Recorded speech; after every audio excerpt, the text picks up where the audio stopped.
4-2 England yesterday at AT&T Stadium out in Arlington as the World Cup continues along. Game 2 here in North Texas of 9 in total. Still 3 more group stage matches to come. 4 knockout stage matches to come. A round of 32, 2 round of 16s in the semis. And the semifinal. The semifinal on July the 14th will wrap up the festivities here in North Texas. So we are just getting started. Just pulling the lid off of this thing. And yesterday was a ton of fun to watch. Those are 2 high-level teams. Oh, yeah. And England showed reason to have the faith that their fan base has right now. I think that was probably the strongest performance of the tournament thus far, just based off the opponent and how the game went. It's one of the only technically, it's not a top 10 matchup, but Croatia's 11th. They were 10th before the tournament started. Right. I view it as a top 10 matchup, and when I was looking at the slate, this was one of the ones I had circled. And they kind of dominated in the second half. You know, they get the first goal, and then Petar Musa here for FC Dallas equalizes right before half. And then from that point on, England just kind of took over. And, I mean, to get a 4-2 win over a quality opponent like Croatia sends a statement to me. What do you think England is capable of in this World Cup? I mean, I think they can win.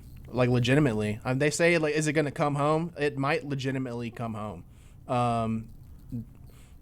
I think for them, we always talk about with the United States team, the bar is kind of the quarterfinal. I think the semis for them is like their bar that they need to make.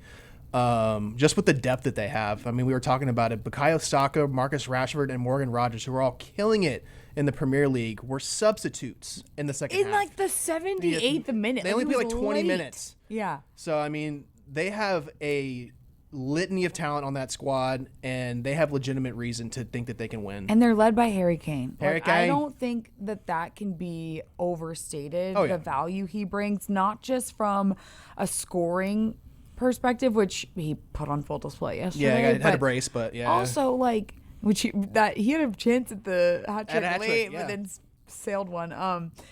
But like the equalizing goal, I think it was either when it was still 3-2. Harry deflected one of the like really legitimate chances Croatia had late to tie that game at 3. Yeah. And on the broadcast, they talked about it. They're like, very rarely do you have your superstar players that are Harry Kane level superstars playing defense like that. Yeah, like doing the dirty work. Right.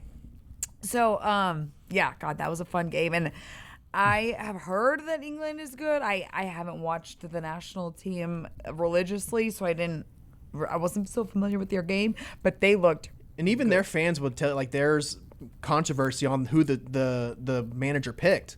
Yeah. I mean, they left Cole Palmer at home and multiple other players that they feel like should have made the squad, and he kind of did the same approach as Pochettino. It was like, I don't want to pick the 26 best players. I want to pick the best team of players. And so, I mean, sometimes there's a mixed bag of, talent, but like he left some very talented players at home for the England squad. Yeah. But they're humming, and they're going to make some noise in this World Cup.